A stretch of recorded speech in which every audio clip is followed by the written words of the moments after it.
in journals in Italy and Mexico and Spain.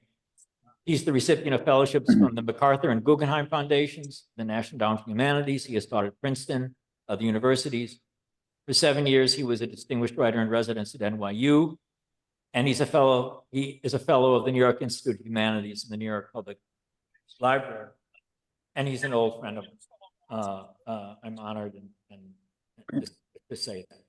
So let's get started. A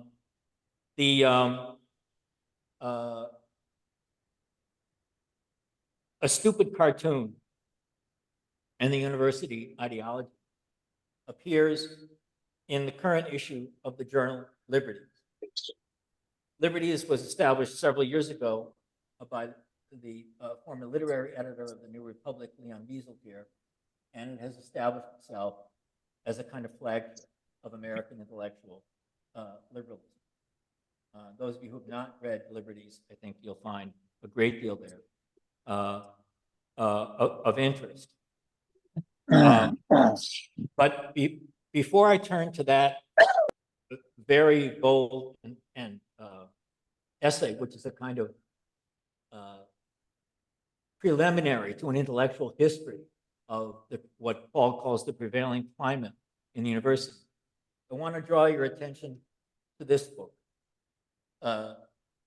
Terror and Liberalism, published in 2003. And I'm biased because Paul is a dear friend, but I think if Albert Camus were alive today, the author of The Rebel in 1952, I believe, or 51, and he read Terror and Liberalism, he would say, right on, Paul. It is the American equivalent of the Anti-Terrorist Manifesto that Camus wrote so long ago. In one of the things that we want to understand, we fellow scholars, is not just how October 7th happened, or the details of the wars in the Middle East, but why October 8th happened. That is, and let me put it this way. This is what Paul wrote in 2003 in Terror and Liberalism in the wake of bombings by Hamas in the early 2000s. He wrote, "The suicide bombings produced a philosophical crisis among everyone around the world who wanted to believe that a rational logic governs the world, a crisis for everyone whose fundamental beliefs would not be able to acknowledge the existence of pathological mass movements. The protests against Israel, by putting the onus for suicide terror on Israeli soldiers, served a rather useful purpose from this point of view. The protests explained the unexplainable." And Paul went on to criticize the presence across the political spectrum, from the radical left to the Pentagon, of what he called a rationalist naivete, and concluded that in this country, we are all Noam Chomsky, seeking rational explanations for terror. So, Paul, I wanted to hear your reactions to what you wrote so many years ago, and how you think about that in light of this situation in the universities that you described, the world of October 8th. And we have time until 6 o'clock. We don't have to go that long, but we're not limited to an hour. So Paul, the floor is yours, and I promise we'll turn very soon to the essay of the stupid cartoon. Welcome. So thank you very much, Jeff and Chris and everybody who's organized this. Let me straighten out two tiny points before I say a word. I was introduced very nicely as Dr. Berman, but I'm not a Dr. Berman. I'm not an academic. So my observations about the university have the flaw and virtue of being observations from not exactly outside, but semi-outside. And hopefully there is a virtue in that. Second, the essay that we will get around to discussing, a stupid cartoon and the university ideology, ran originally in Liberties and is in the current issue, but it's also been reprinted in Quillette online, and so you could find that easily by Googling my name and Quillette, and the Quillette version corrects a couple of insignificant errors and cleans up a few points, and has the additional merit of having an audio version. So if you want to listen to the essay instead of reading it, you could do that at Quillette. So, Terror and Liberalism in 2003. Yes, I'm afraid it has turned out to be relevant, and it turned out to be relevant on October 7. One of my points in that book was that the animosity to Israel goes in waves and phases, and what causes an upsurge in animosity to Israel is terrorist attacks on Israel. And this was visible during the Second Intifada, and I was writing my book during that time, that the more there were suicide bombing attacks on random Jews in Jerusalem and elsewhere and Israel, the more there was hatred for Israel around the world. And the reason for this was yes, a philosophical reason, that people do want to think that material and rational causes account for world events. And therefore, if there's been a terrible terrorist attack against the Jews in Israel, there must be a good reason for it. And therefore, the explanation for terrorist attacks lies in the Israelis, among the Israelis, and not among the people who are attacking them. So on this basis, I predicted then in 2003 that any new wave of terrorism against Israel would result in a wave of hatred for Israel. And this is exactly what happened on October 7 and October 8. The October 7 attack was the biggest terrorist attack there's ever been against the Israelis. And sure enough, by October 8, there was already a visible, astonishing, very public wave of odium, not for Hamas, but for the Israelis. And this was before the Israelis had done anything at all in response to it. They had failed to protect themselves. They were unable to counterattack. They had done nothing. They had just been massacred. And the massacre generated a wave of condemnation of Israel. And the most notable, there were many notable examples of that, but one of them, which is at the origin of my essay, was at Harvard. Of course, where more than 30 student groups at Harvard immediately came out with a statement blaming the attack, the massacre, on Israel and not on Hamas, who was left unmentioned in their statement. And indeed, that became a phenomenon of the time, to speak about the Israelis and not to mention Hamas, or not to say the name of Hamas. So this was all to be expected. It was predictable. I know it was predictable because I predicted it. And you can see the predictions in my book, Terror and Liberalism. And it conforms to a logic of our modern world, which is that we do believe, we want to believe that world events are governed by rational causes, by material factors, and therefore events are explicable. The inexplicable does not happen. And regardless of how some group might express themselves, perhaps some terrorist group might express themselves exotically or in a religious language, but ultimately the motivation of the violent groups is a rational one, responding to material factors. So that's a crippling weakness in liberal thought. Liberal, I mean liberal in the most in the broadest way. I don't mean left wing, although leftists are particularly prone to this error. It's an error in liberal thought, and it's a liberal incapacity to understand the irrational. And so there we are. That was terror and liberalism. Just, Chris, please make sure that if you have questions, put them in the chat, and Chris Vasquez will pay attention to them. Yeah, of course, I'm a historian of modern German history, 20th century German history, and so I spend a lot of time thinking precisely about the role of pathological and irrational ideas in politics, and so what you've just said is not unfamiliar to me, but I think what you say about the search for a rational explanation is widespread in American culture, and many people will have different explanations to the response to the attacks of October 7th.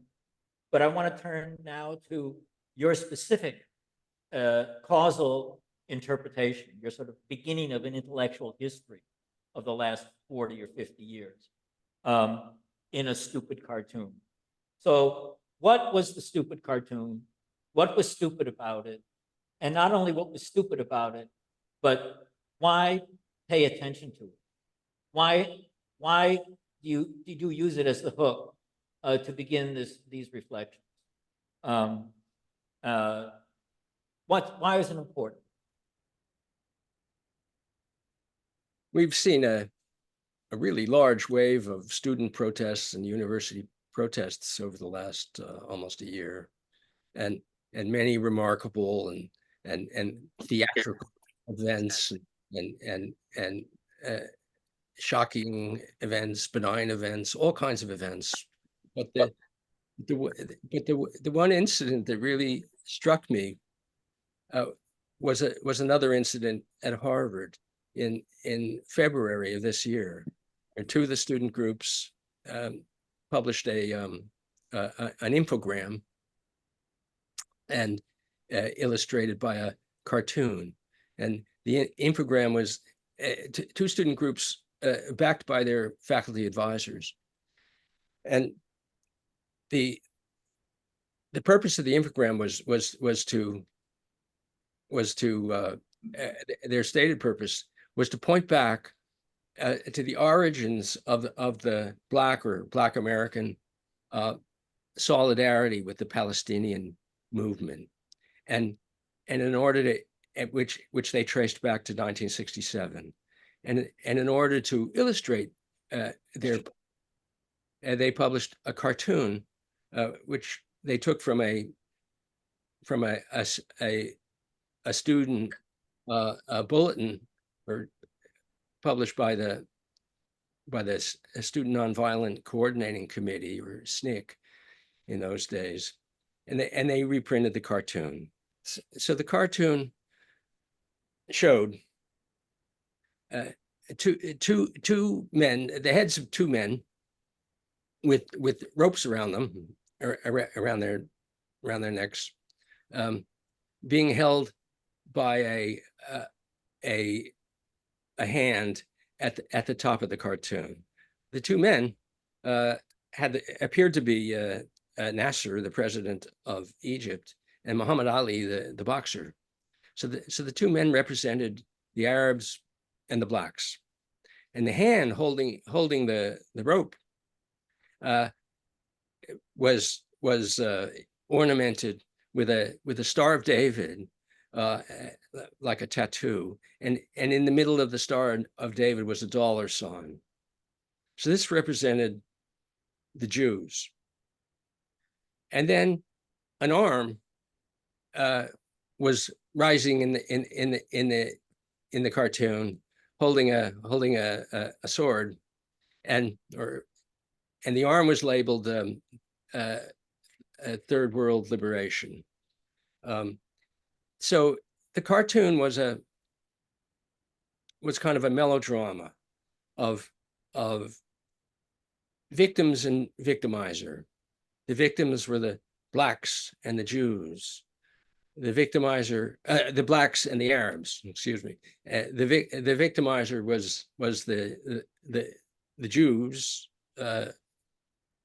represented by the Star of David and the dollar sign, and then there was a savior who was the Third World Liberation, who was about to rescue the two victims.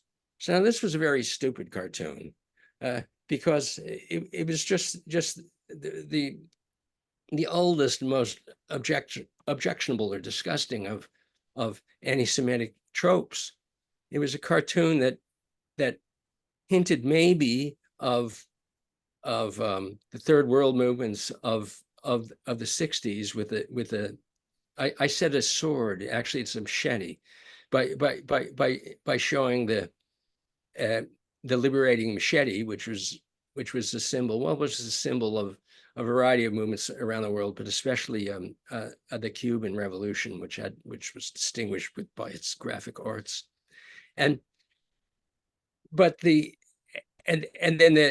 the Jewish hand, the evil hand, was something that could have come out of the Nazi graphics that you can see in one of Jeff's wonderful books, The Jewish Enemy, where he publishes a lot of Nazi posters and graphic art from the 1930s and 40s, or it was something that you could see if you look at the graphic art and iconography of the Dreyfus Affair in France and at the turn of the 20th century. So, ancient, stupid images of the anti-Semitic vision of the world, in which world events are controlled by the evil Jews operating in their own nefarious interest, and the rest of the world being victimized by the terrible Jews. So, and this was represented as a marvelous in the infograph. It was infogram. It was represented as a marvelous sign of an advance in Black consciousness back in the 1960s, at the origin of what was said to be the American Black Alliance with the Palestinian movement. So let me ask, the year 1968 is world famous. When people think about those years, May 68 in Paris, Columbia 68, you were a student at Columbia then.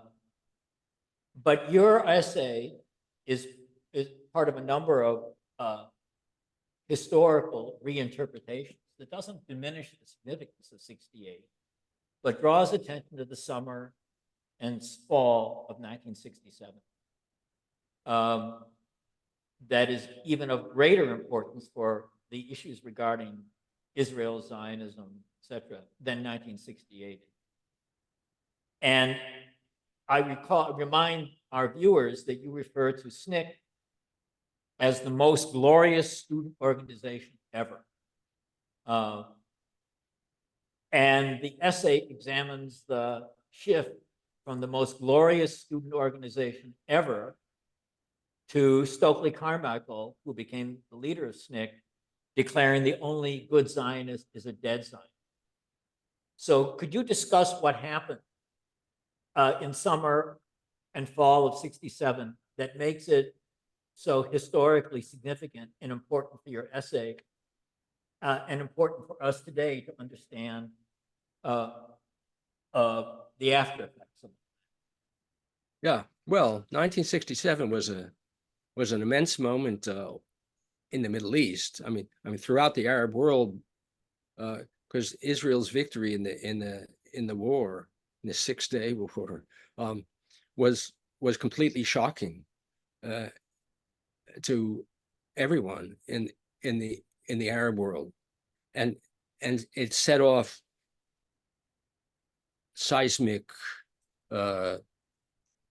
rumblings and revolutions. It was the moment that saw the origin in a big way of the terrorist movement among the Palestinians. There'd been terrorism for many decades, but now the serious organizations got underway, and it set off a new kind of anti-Zionism in the Arab world, a new kind, because until then there'd been the expectation that at any moment Israel was going to disappear. Israel was so totally an anomaly that it was bound to disappear. But the 1967 war showed something else. And then these events in the Middle East had a tremendous effect in the United States, because, and in SNCC above all. So it's true that I call SNCC the most glorious student movement that ever existed, and I've given a little thought to that. It's not hyperbole. I think it's really true. There have been many glorious student movements.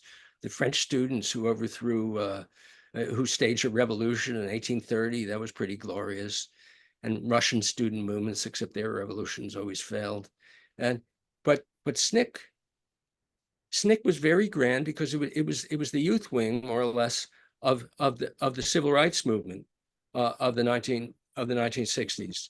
SNCC was the organization that sent young people who were Black and white alike marching through the South and in the North, and to get arrested and to expose themselves to tremendous risks, and to reveal just how awful was American racism.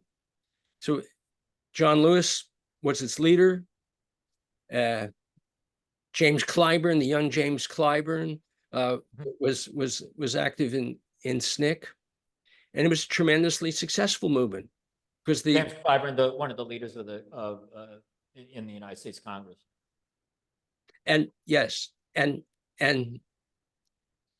so the civil rights movement as a whole was a magnificent success. It achieved its limited but declared goal, which was to achieve equal legal rights for Black people, and SNCC was the foot soldier infantry that went marching through the South to achieve this nonviolently, and because nonviolence was part of the brilliance of the civil rights movement's strategy and philosophy. So SNCC responded. So SNCC by 1967 was no longer in the hands of John Lewis and his little group, but was in the hands of the young Stokely Carmichael. And Stokely Carmichael was born in the West Indies, grew up in the Bronx, New York, went to the Bronx High School of Science, and was a very brilliant and very charismatic man, a young man. And under his leadership now, SNCC embraced the anti-Zionist cause, and it did it with the kind of ferocity that would lead its publication to bring out the cartoon that I just described.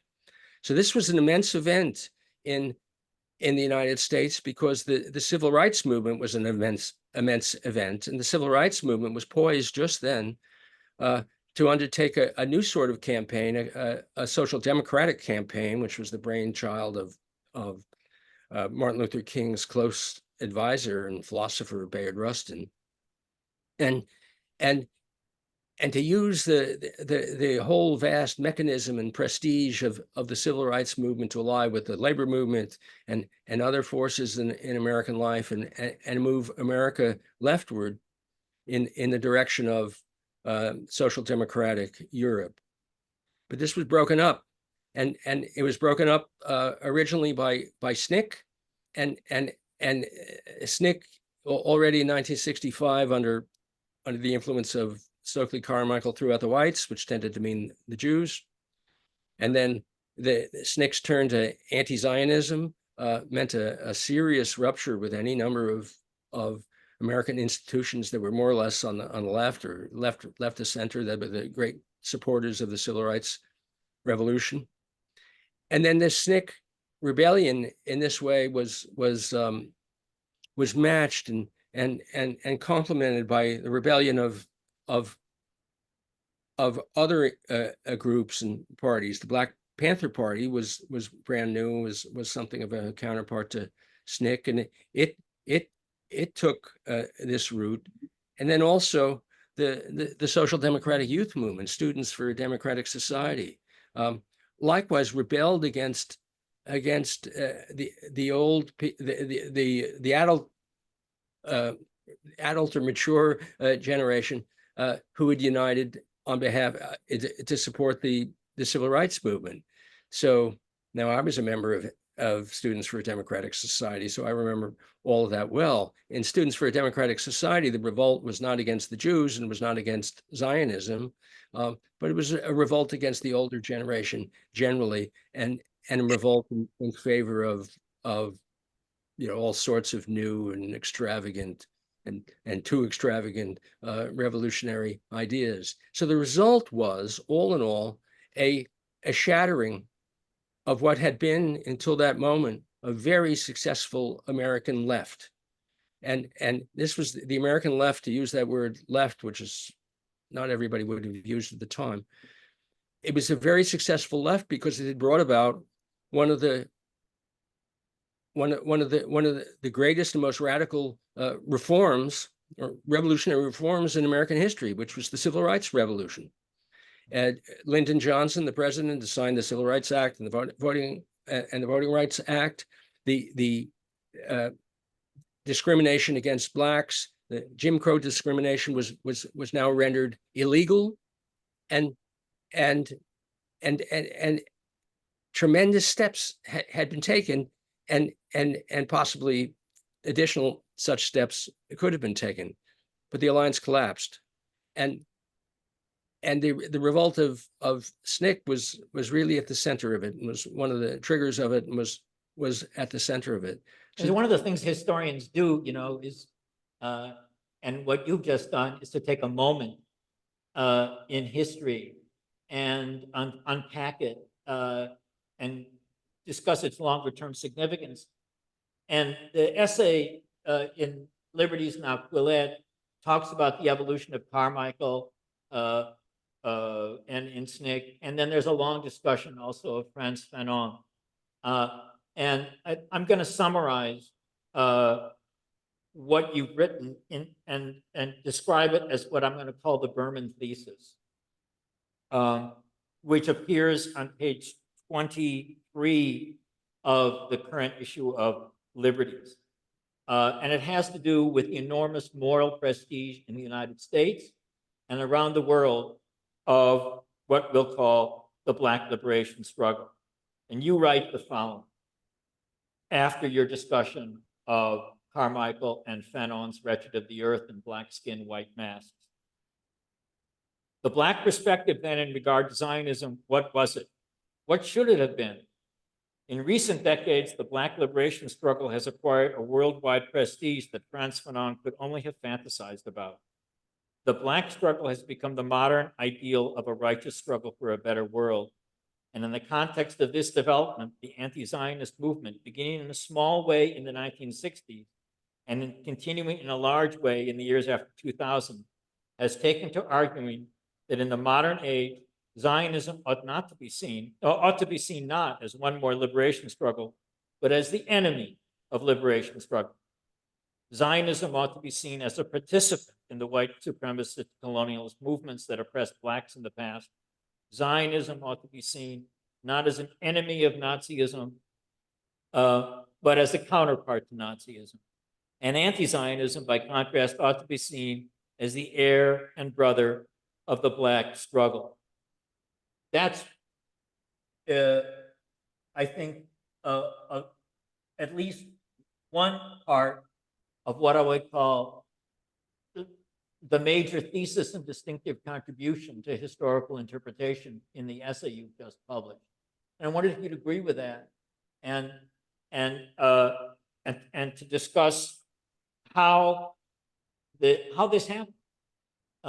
Because it gets to the issue of why this matters. It's all very interesting to know about Stokely Carmichael and Martin Luther King and SNCC and SDS, and we were both in SDS, and we can tell stories about the old days and all that. But what you're saying is that this matters now.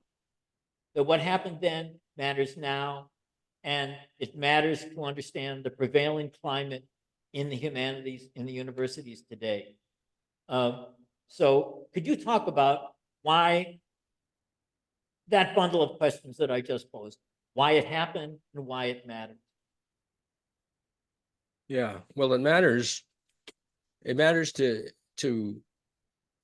two or three populations at once.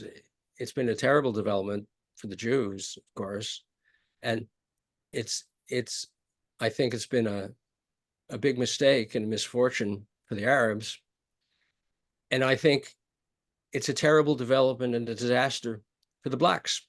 So it's been a disaster all around. So one way to look at this is in connection to Franz Fanon. So Fanon, I write about Fanon because in my essay, because I'm trying to describe how it was that Stokely Carmichael went from being a civil rights movement to being an anti-Zionist and a hardcore anti-Zionist. And he came under the influence of Franz Fanon, as did a lot of people. So Fanon, everybody will remember, was a psychiatrist from Martinique, say the French Antilles. He was born in 1925, I think. He was devoted to trying to explore and advance a Black consciousness all over the world among Blacks. That is to say, in the Caribbean, in the United States, in France, and in Africa. He ended up participating and playing a significant role in the Algerian revolution and the civil war, and the war against France. And finally, in 1961, when he died at age 36, he published the great classic, The Wretched of the Earth, which was a manifesto of third world revolution. Now, he has been taken to be a sort of founder or origin of the anti-Zionist turn in the left and among third world and Black liberation movements. He's taken to be the founder of it because his book, The Wretched of the Earth, is a kind of a thrilling manifesto, and it's just assumed that he was the origin of this. But really, I was very surprised going back to read Fanon to see how concerned he was with Jewish questions and how sympathetic he was to the Jews, and he had a sympathy for Israel and for Zionism.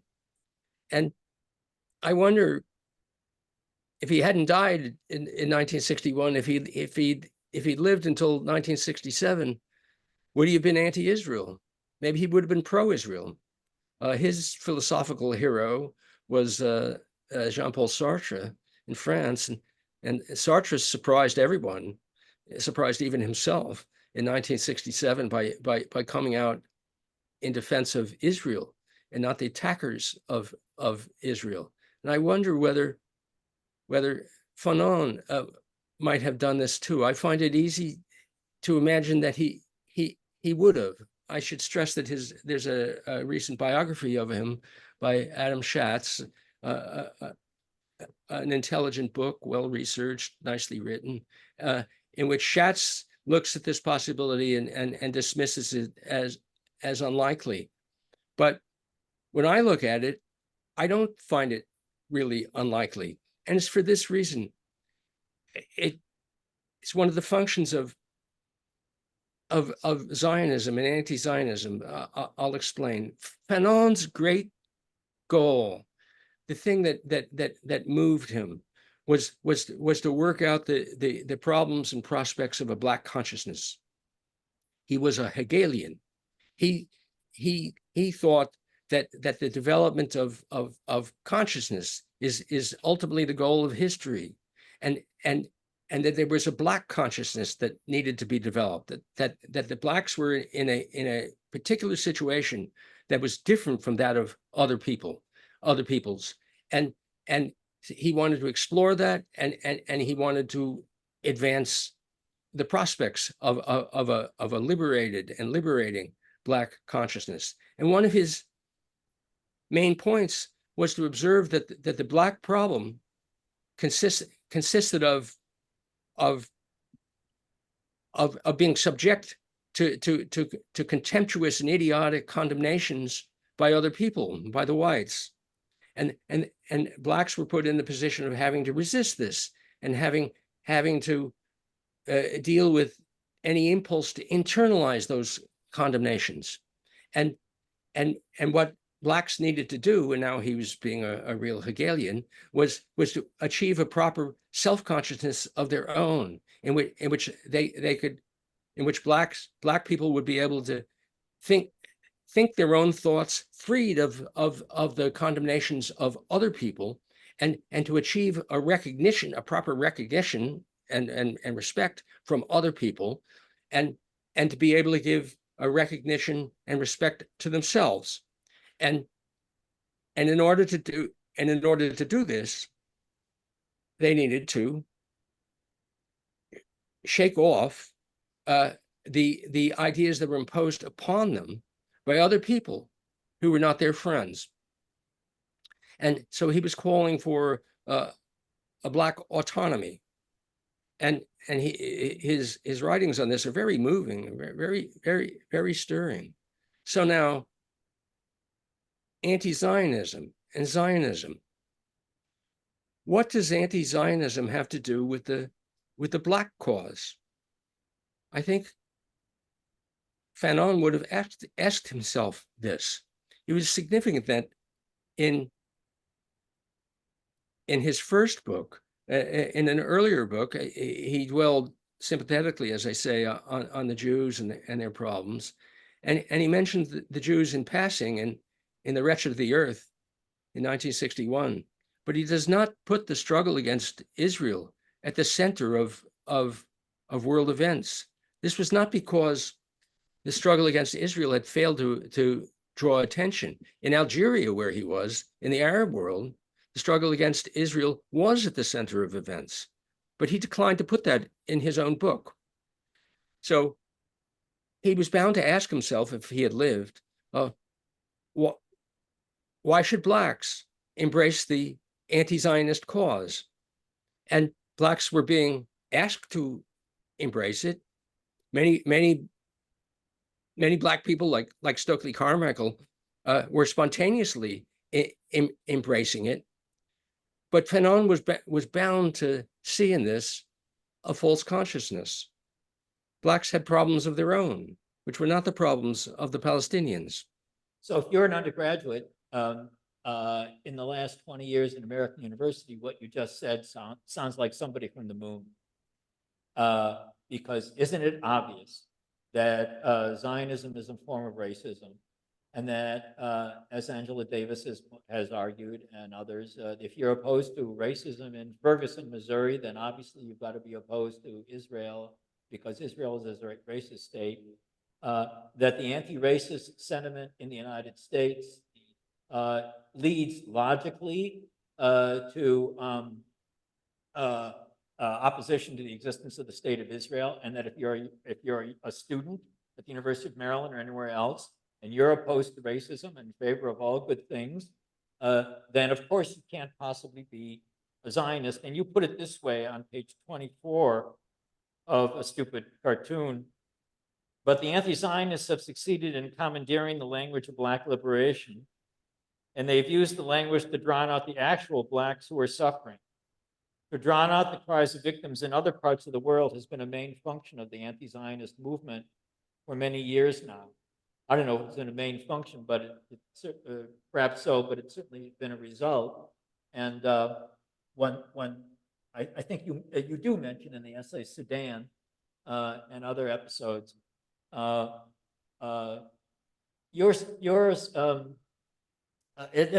what you've done is a great is a provocation to what you call the prevailing climate of opinion in the university regarding the way America, because your essay is about our country, about the United States, about how people think about race and racism here, and how that influences and the great this is your argument, the enormous prestige of the Black liberation movement and the civil rights movement, and that enormous moral prestige is now placed in the service of anti-Zionism. First with SNCC, then the United Nations, and now on campus and what have you. So, and you're suggesting that there is a different way, maybe, that the lucid Black consciousness that Fanon wanted to articulate could have gone in a different direction. It lived longer, and but there were people like John Lewis who tried, and King himself, who argued that Black liberation and anti-racism did not mean anti-Zionism. So my question to you is, why were they able to commandeer the heights? And why was the argument that Zionism is not a form of racism? Why has it remained a minority view in the academy, or in our intellectual life, and artistic and cultural? Yes, well, that's a very interesting question, and I think the answer is kind of a global answer, which is that the real impetus for a total hostility to Israel is religious on the part of the Islamist movement. That is to say, that the Islamist movement is the radical political interpretation of an Islamic fundamentalism, and so before we have a task force at the University of Maryland called the Task Force Against Anti-Semitism and Islamophobia. So define your understanding of Islamism and how you distinguish it from the religion of Islam. So Islamism.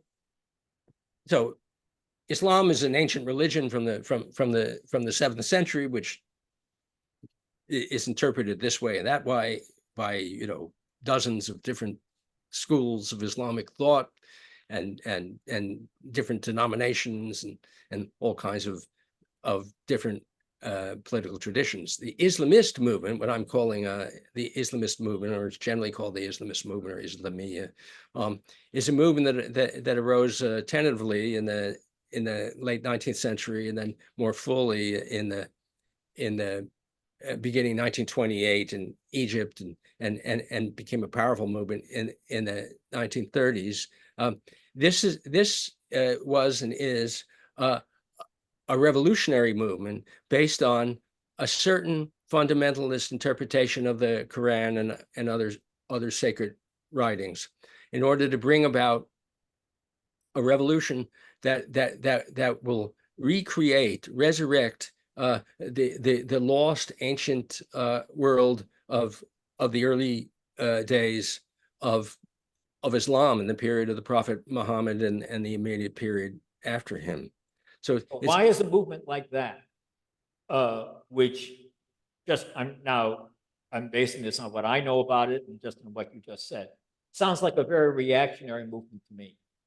Sounds like a movement in conventional terms of the extreme right. Sounds like a movement that is rejecting liberal modernity.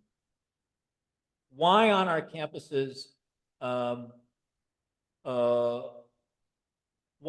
why so little criticism of Islamism?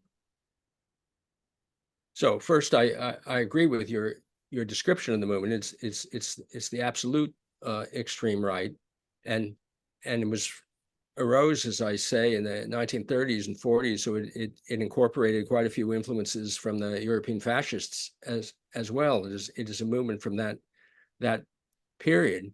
Is a revolutionary movement. So it has aspects that could be linked to Marxism or other revolutionary movements on the left, but is fundamentally a movement of the extreme right.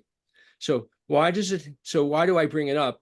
And why does it have an influence that is felt even on the American universities? And it's for this reason. The Islamist movement is massively popular in large parts of the world. There are hundreds of millions of people who are members of the Islamist movement through its principal organization, which is the Muslim Brotherhood, among the Sunni and the Islamic Republic of Iran is the same movement in its Shiite version, and there are many subsets and mini factions spread across the world.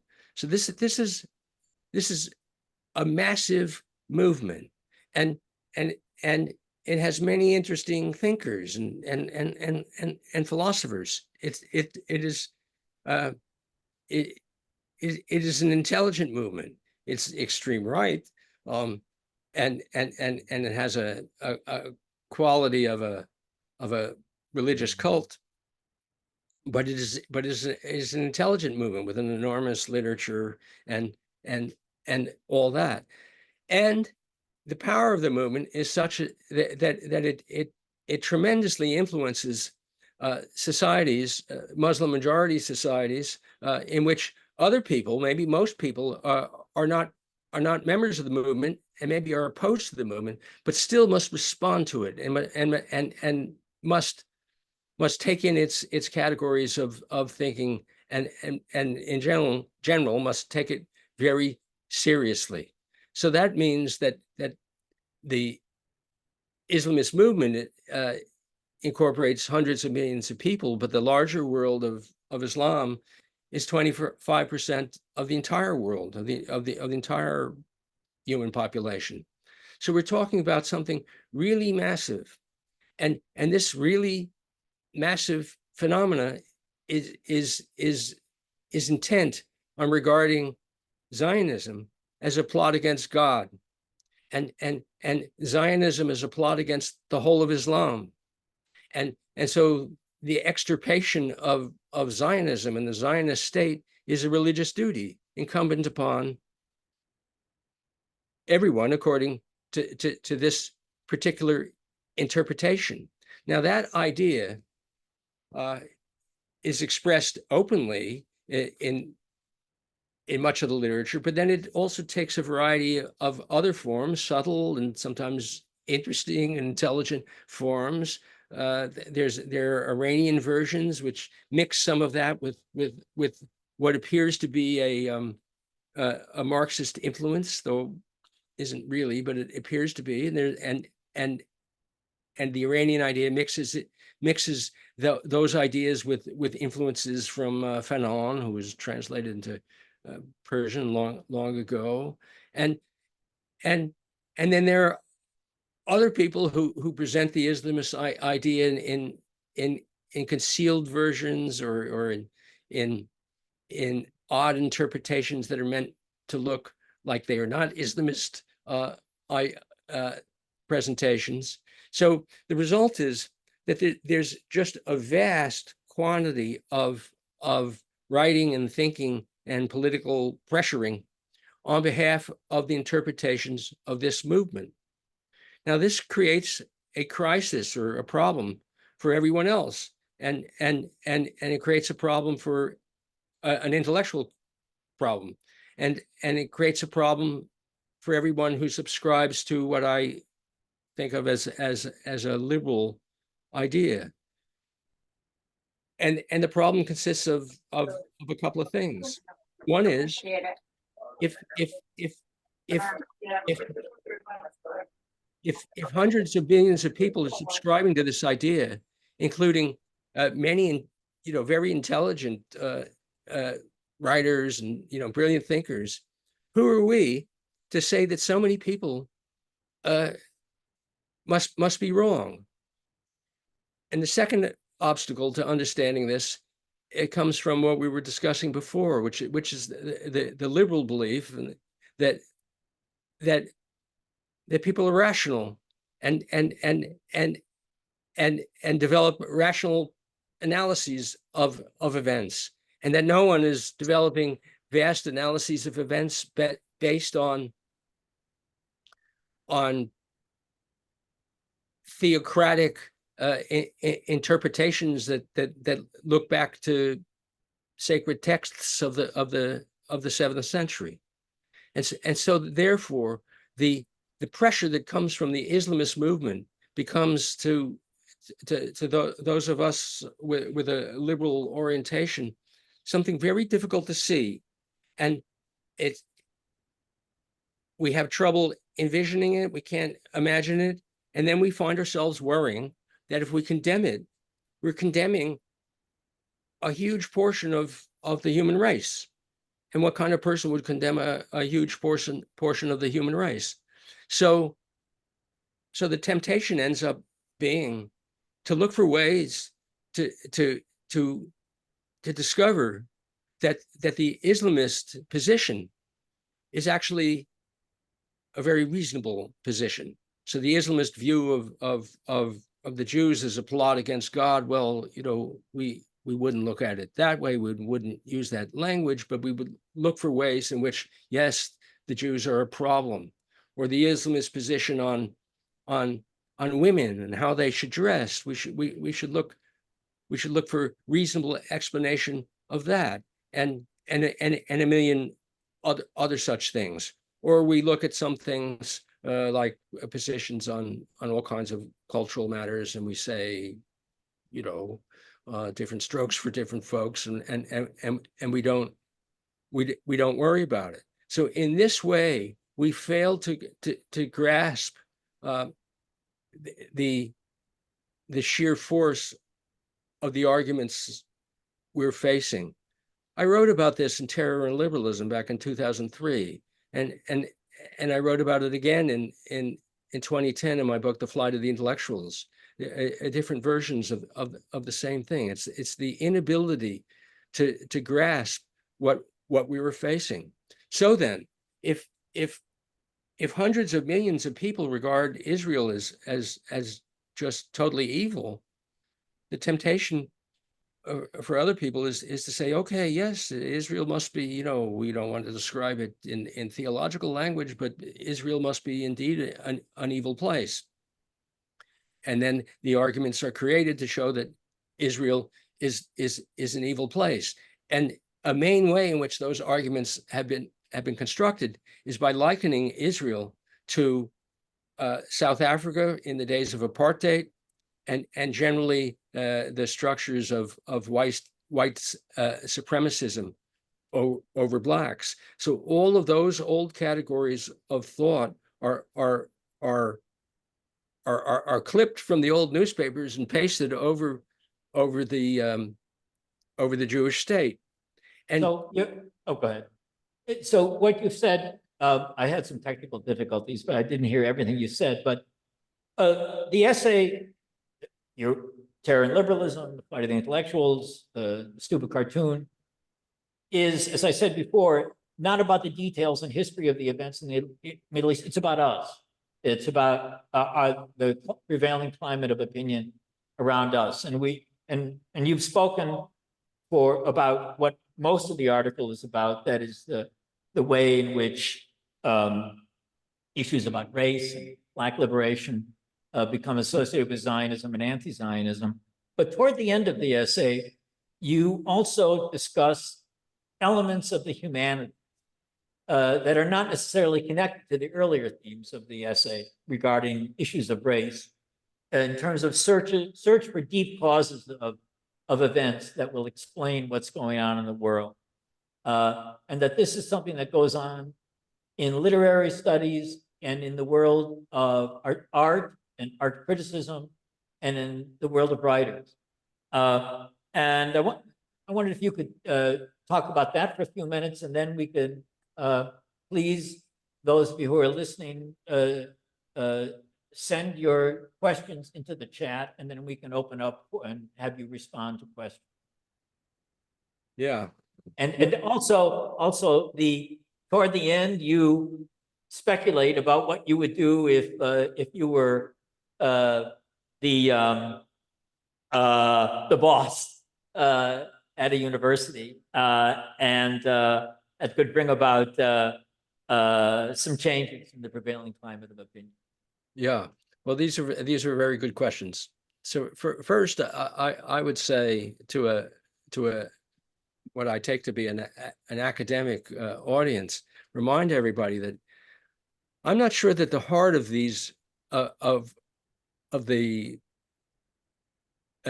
anti-Zionist ferocity that we're seeing right now, I'm not sure that the heart of it is, in fact, the universities. I think the heart of it is in the literary world and the art world, and you see it at the art magazines and in the art and in the art museums, and you see it among writers and a lot of rancor in the American Writers Organization, PEN, and in a lot of places, and this is among people who have audiences, who in some cases may have very large audiences, far beyond what a professor generally will have.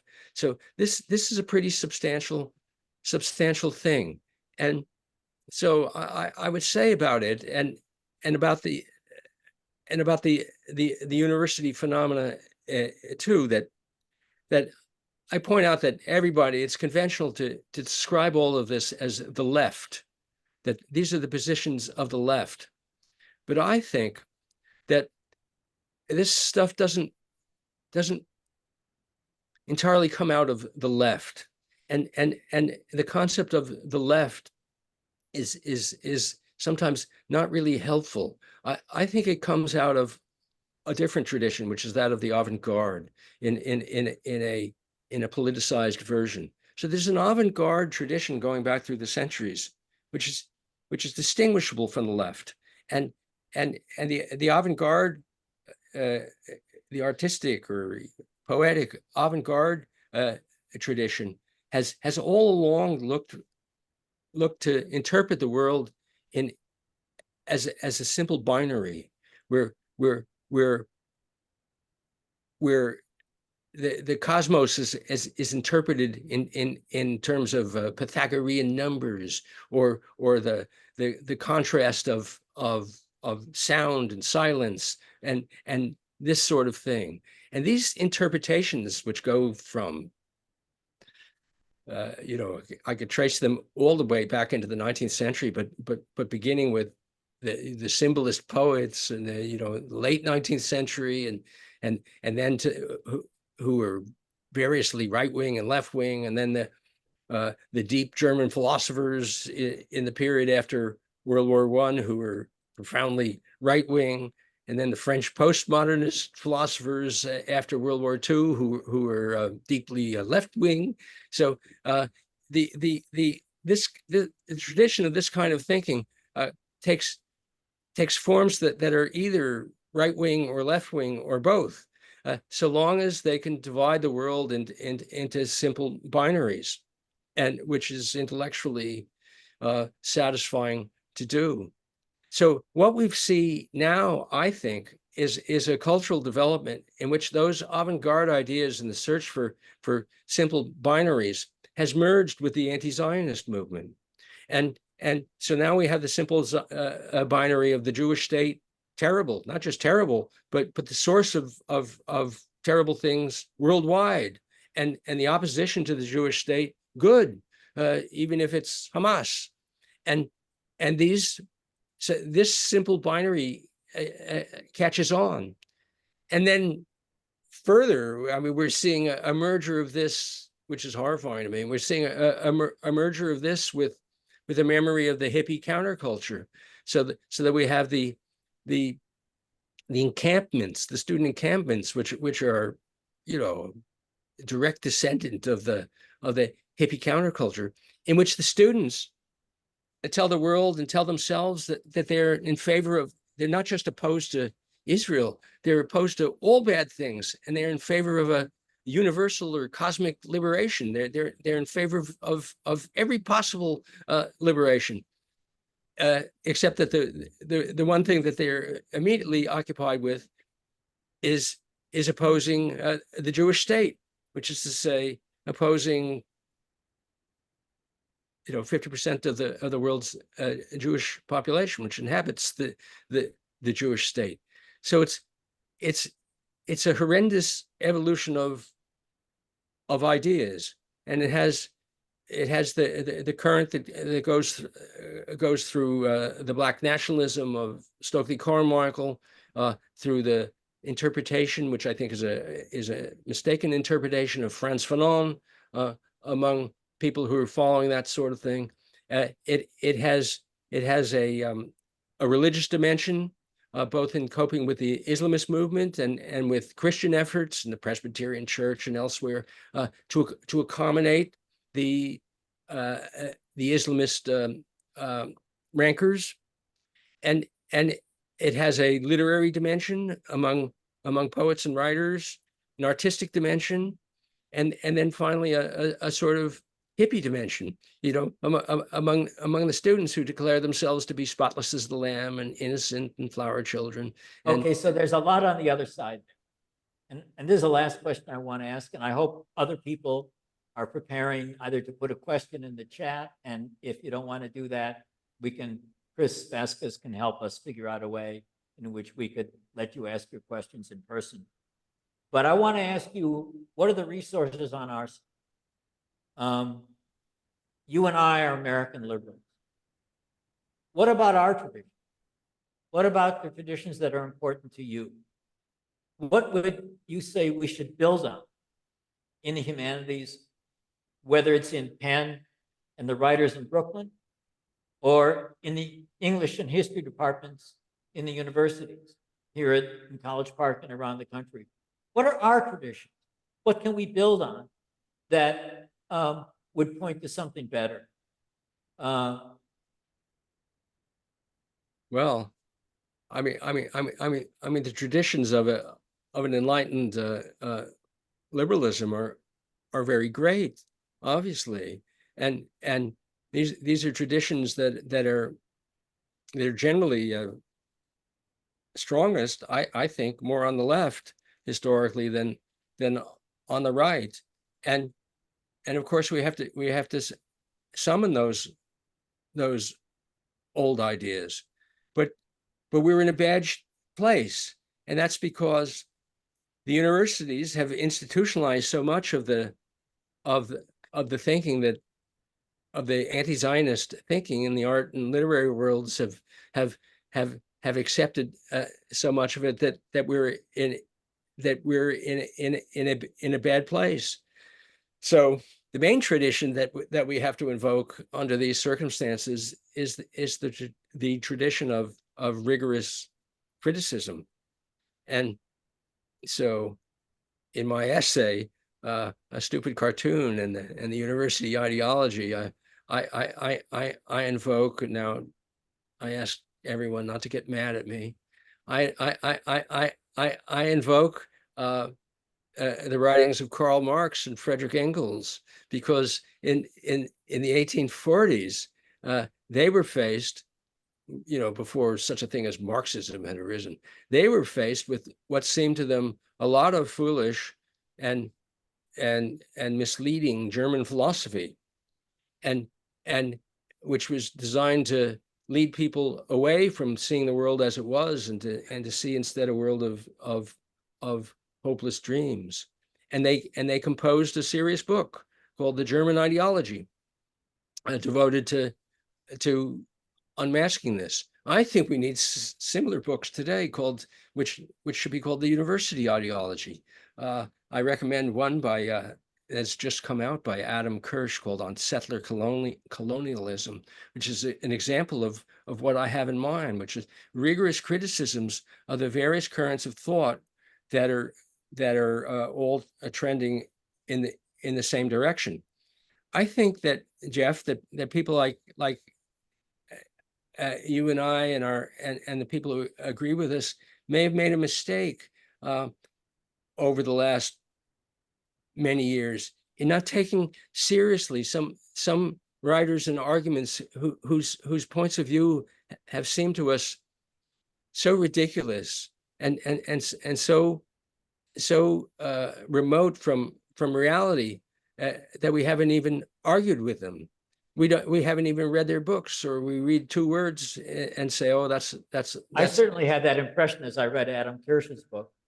yes. And another very good writer is Carrie Nelson, who like Adam Kirsch has shown a lot of moral fortitude by reading all kinds of incredible writers, who you wouldn't, care to read at all.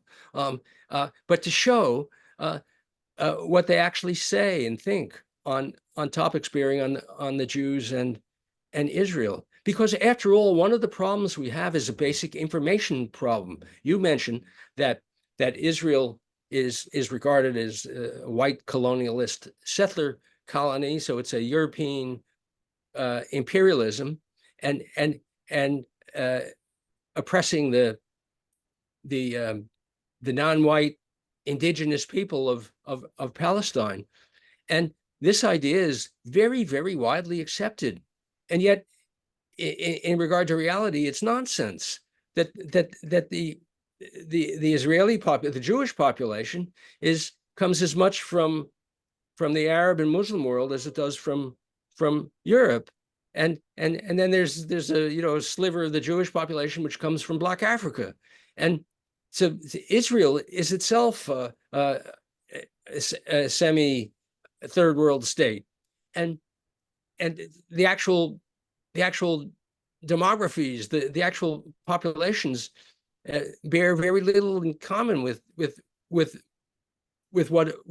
is said to be the case. So we're dealing with arguments that have now become quite widespread, popular, that are serious cases of misinformation. And so that's the product of error on the part of the work of critique. The word critique is a noun, not a verb. Yeah. Is on the agenda. I see that Carrie Nelson is listening, and I would be interested. I'd give him the floor and for him to reply. But before I do that, given that I'm married to Sonia Michelle, I must ask this question or make this point that in these webinars over the course of this coming year, I hope we will in College Park definitely address the questions raised by feminists about the nature of anti-Zionism before and since October 7th. And one of the most bizarre aspects of all of that has happened, whether it's Foucault failing to see that the Iranians were hanging homosexuals or oppressing women, or is that American feminists, many of them, denounce Israel, but fall somewhat silent regarding Hamas and the Islamic Republic of Iran. And that is true in Penn, in parts of Penn, parts of the art, literary world, and despite the centrality of Salman Rushdie to Penn, these are questions I hope we can ask Susie Linfield or Kara Gisela, or the feminists can certainly speak for themselves. And here we are, 2 old white guys talking about this. But I know you've thought about that. Any comments on that before I open up the floor? Yes, it bears on Iran too, in which Iran has just recently had an immense revolutionary way, which is feminist, which failed to attract the kind of solidarity that might have been expected.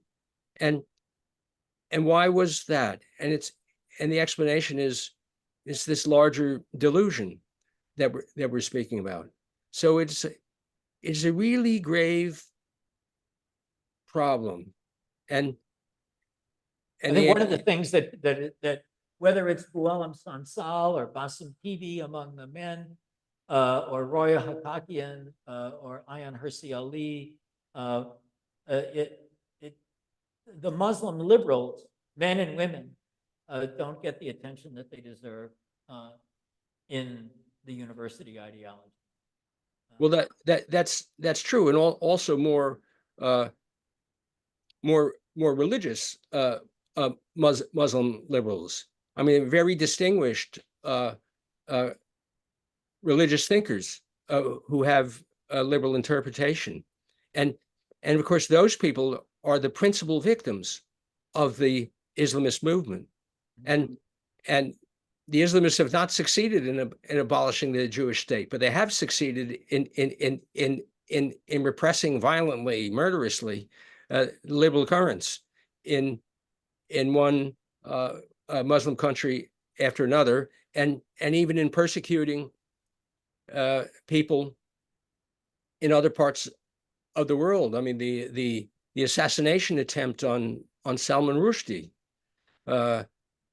recently is a deeply shocking example of that, and I think that so the assassination attempt is shocking in itself, but also shocking has been the failure of society as a whole and the culture to react very powerfully to it. Everybody says, "Oh, it's terrible that he was attacked," but this is one of the leading novelists in the world has been attacked like this in the United States, and it fails to set off an angry and articulate response. So that's in itself is a sign of, is itself the problem, and is a sign of the problem, and shows how, as I say, the real victims of this, the first victims, are the Muslims and people who are not Muslim, but who come from Muslim societies. Those are the first victims, and so. Okay, I think that you and I, there are 40 people who have stuck with us for now an hour and 20 minutes, which must be some kind of record on the internet in the era of Instagram, Twitter, X, and the short attention span. So clearly there is a community of intellectuals and serious people who care deeply about this, and who are very glad to listen to you speak. So what I want to do, Chris, is recognize, if you wish to speak, use the raised hand function in the bottom of your screen. There's a thing that says reactions. And if you click on that and raise your hand, then I will call on you. We have a couple of questions in the chat. Can we address those first? Okay, because I had to go out and reconnect, I didn't see them. Would you read them? Yeah, no worries. I can read them. All right.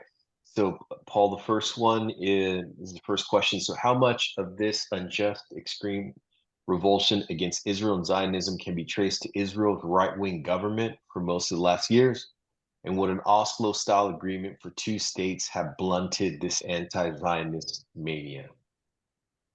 Okay, can I respond to that? Yep, go ahead.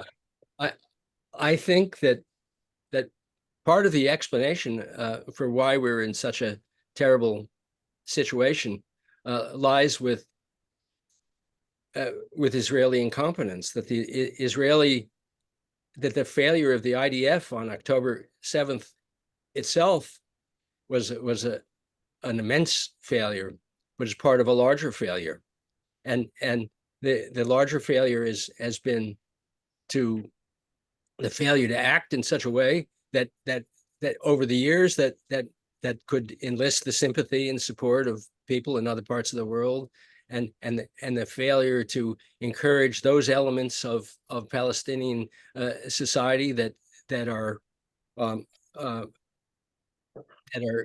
compatible with arriving at a plausible and attractive solution.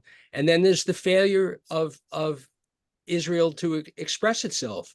Benjamin Netanyahu is a curious case of a man who appears to be profoundly and marvelously, magnificently articulate, and yet who at another level has been absolutely inarticulate for years now. He has never succeeded in presenting a real defense of Israel and the need for a Jewish state to the wider world.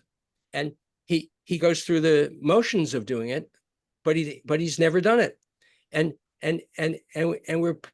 we're paying the price for that. So that's quite serious. Was there another part of the question? No, so that was it. And so the next one is anti-Zionism hegemonic in pop culture?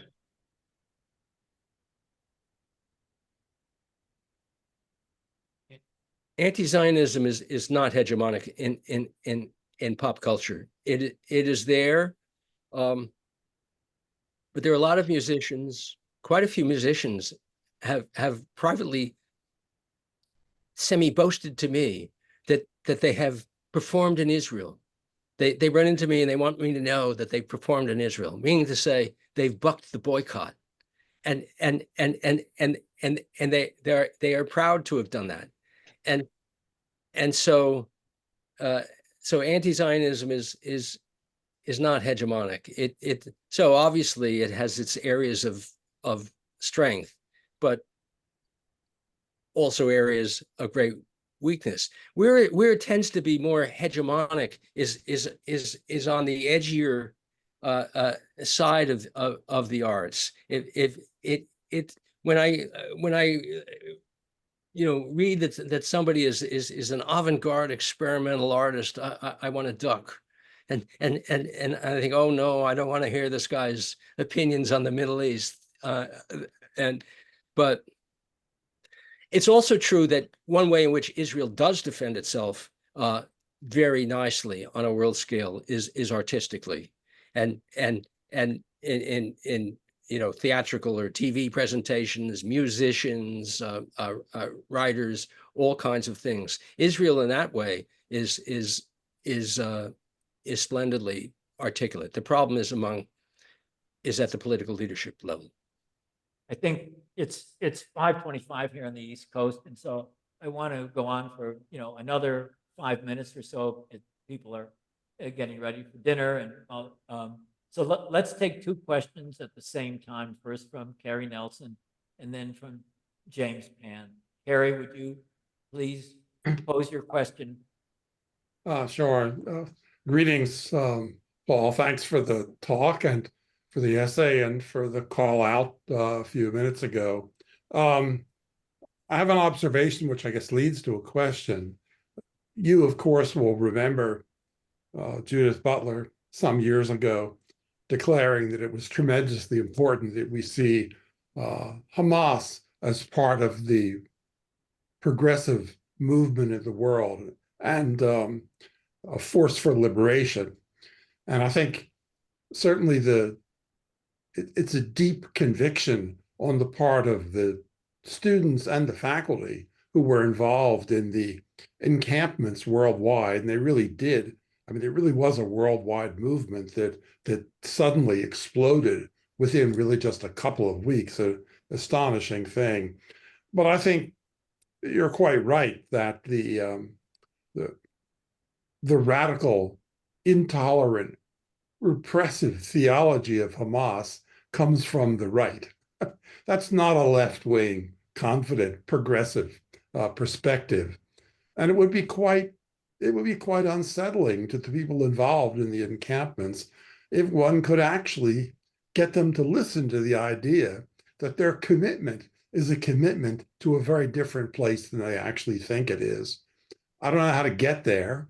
I don't know how to get them to listen, but they would be quite unsettled by having to think about that, which leads to the question, which is one I can't answer. So if you can't answer it, you're forgiven in advance, which is, where do you think that movement is headed? What can we expect from the encampment movement and however else it unfolds on campuses and to some degrees in cities? Do you have any sense of where it's going?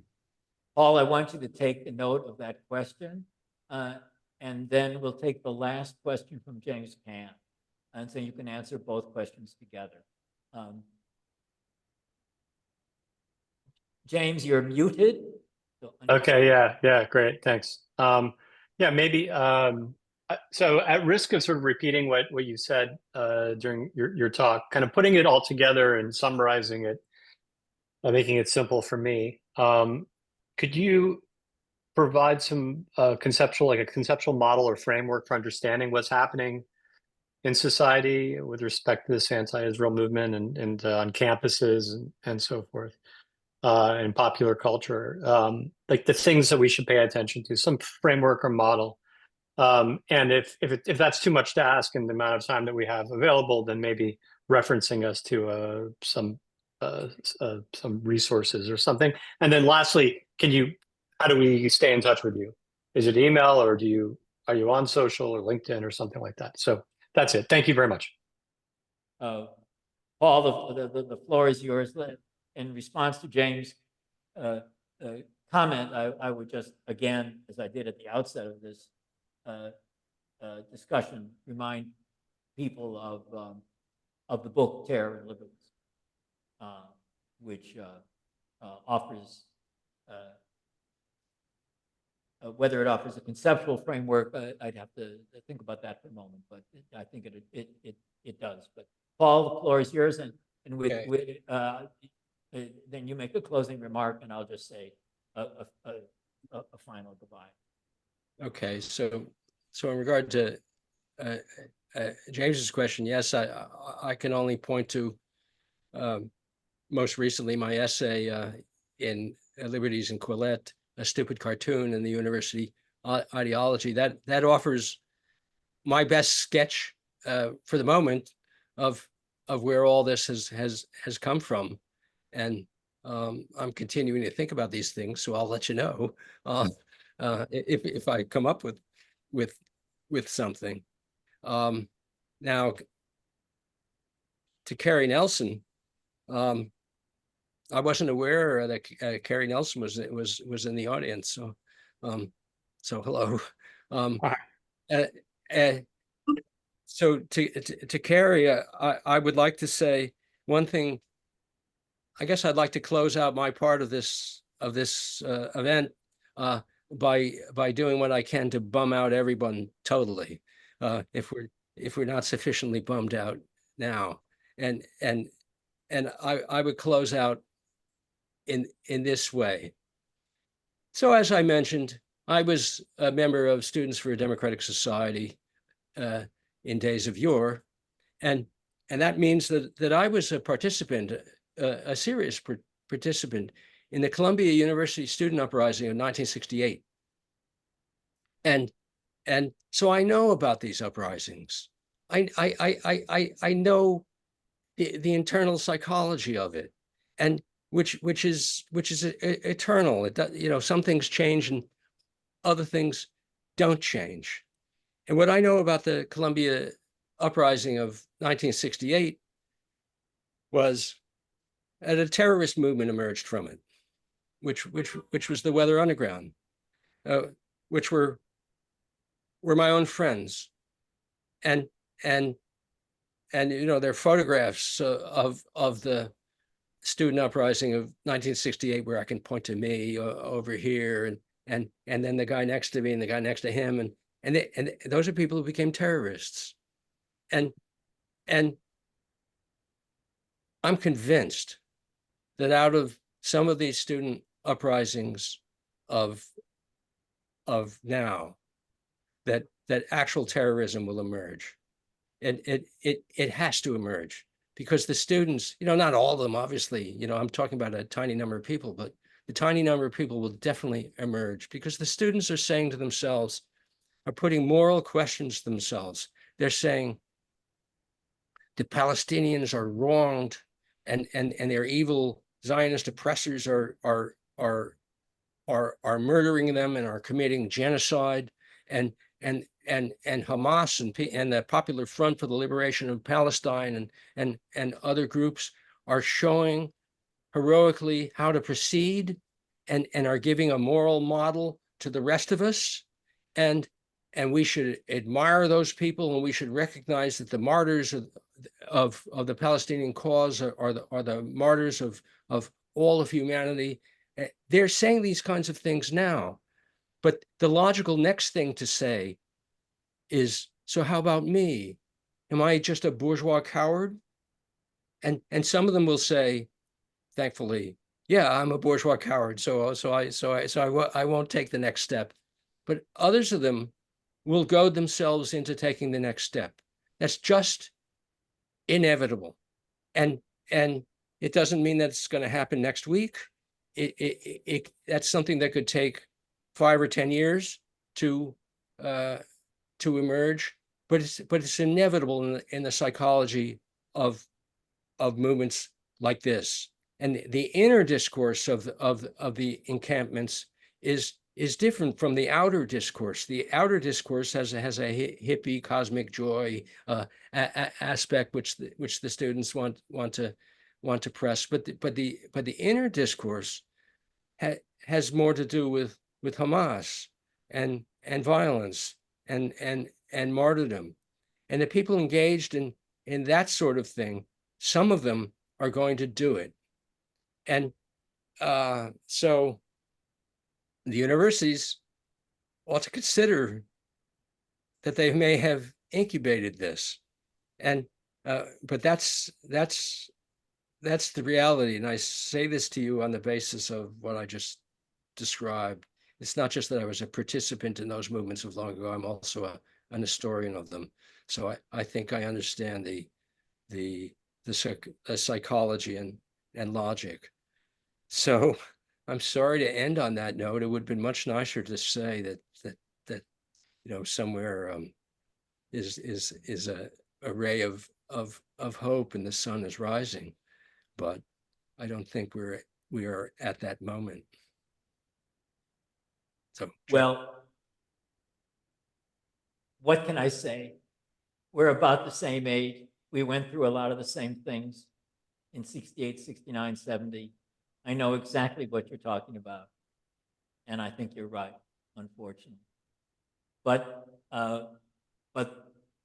what you and I have come to is a set of opinions and perspectives that defies the polarization of our intellectual and political life today in the United States.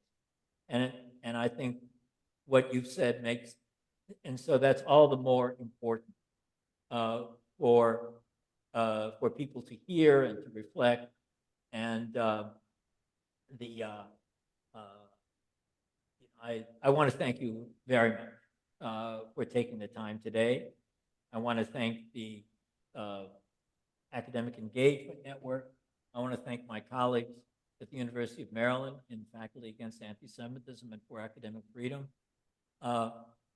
because there are free spirits in the universities and in the world of literature and art in this country. Musicians who break the boycott and play in Israel, or people on the faculty who don't yell and shout the loudest, but who may be nodding their heads in agreement with most everything you said. And but it's important to say them, to say those things, and for people to know that they're not alone in thinking these thoughts out of season. So I want to thank you really very, very much. And I want to thank the people who have listened so patiently.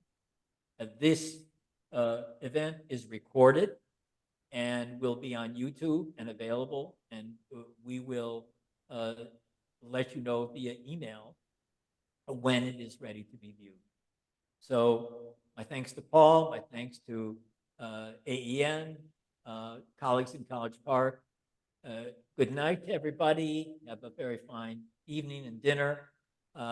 And we look forward to having future webinars that are as stimulating and provocative and thoughtful as the one that you've given us today. Thank you very much.